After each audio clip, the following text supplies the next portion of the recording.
Hi there. Let's get this out of the way. I'd love it if you'd like the video and subscribe to my channel. Okay, I want to talk about fuel and how incredibly important it is for more than just getting from point A to point B.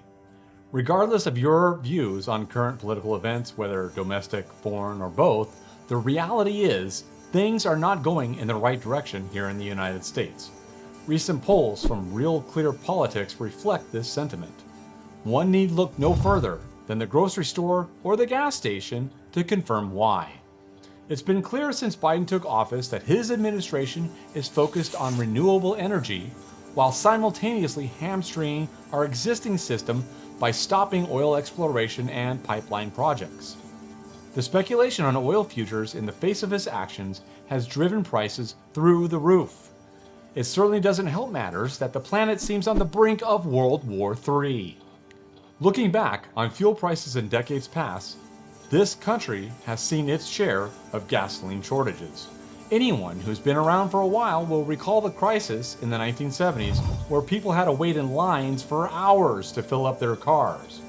That's assuming you could find a station which actually had any to sell in the first place. We lived through those shortages, and there's no doubt in my mind that we'll emerge from what's happening right now. There are some very distinct and disturbing differences between then and now, however. Today's economy and infrastructure is lubricated with oil, specifically diesel.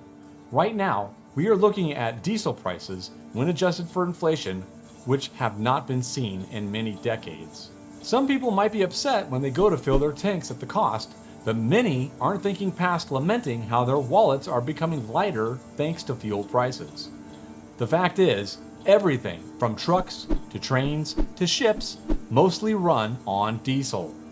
All the products you see which line store shelves, from the toys you buy your children to the fresh produce you bag up, was brought there by trucks which consume diesel. It's not a difficult leap to go from fuel shortages to store shortages. This administration has taken upon itself to provide a stopgap against further fuel price increases by way of tapping into our strategic oil reserves. Some might say this was done specifically for the purpose of securing the midterms for the Democrat Party. But with the midterms over, the next step will be to stop supplementing fuel needs with oil from our reserves. Even if the administration continues to add to our fuel supply by way of our oil reserves, those reserves will eventually run completely dry. Once we can no longer supplement our fuel needs with reserve oil, we will see a spike in fuel prices that could be historic. This will be compounded by the fact we will have no option to meet the demand for fuel, as there won't be reserves to tap into. To make matters even worse, given the state of conflict all over the world, our military will be crippled if it comes down to the US having to defend itself or its allies against aggression from Russia, China, or North Korea. If you think we're in bad shape now, if things continue to spiral out of control, it's going to make the current inflation and fuel prices look like the good old days. Think about it.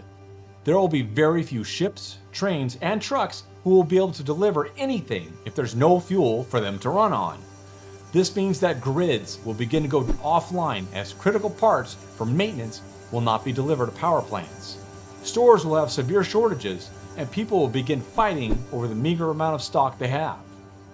Rationing could be imposed along with nationwide martial law.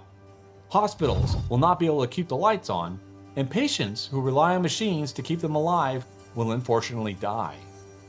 Emergency services, including police, fire, and EMTs, will not be able to respond. This is just the tip of the iceberg. So, what can be done about the upcoming shortages? Frankly, there isn't a lot that you can do. Keep all of your vehicles topped off at all times. If you have portable gas cans, keep those full. If you don't have any, buy some and keep them full. Add fuel stabilizer to your gas cans to keep your gas fresher for much longer. Rotate the fuel cans by filling your car with the oldest cans and then go fill up empties. Prep like your life depends on it, because it probably will. Stock up on canned goods, spices, medical supplies, vitamins, supplements, and dehydrated food. Have as much fresh water on hand as you can get, because don't forget, your tap water is pressurized by pumps that run on fuel or electricity. If you have the means, start an indoor or outdoor vegetable garden. Raise chickens, pigs, and whatever you can to keep protein on the table. If you don't have any firearms and ammo, buy them and learn how to safely handle them. Remember that when people are starving and they're seeing their families starving, they will get desperate and they will start looking for resources to acquire by any means necessary.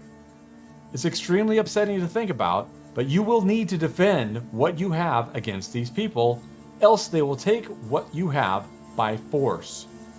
To sum up, we are on the brink of collapse, and it amazes me to see how many people are ignorant of everything happening around the country and the world. It's going to be one hell of a reality check when it all comes crashing down. Do not think for a minute that your government will be there to help you out. Just reflect on their response to Hurricane Katrina if you need a reminder of how capable the government is when it comes to large-scale events. Then just imagine how well they'll respond when it's a nationwide crisis. However, if you are prepared for all of this, you'll have a much better chance of making it through these difficult times. If you are not prepared, then I urge you to start getting prepared now while you still have the opportunity, because time is quickly running out.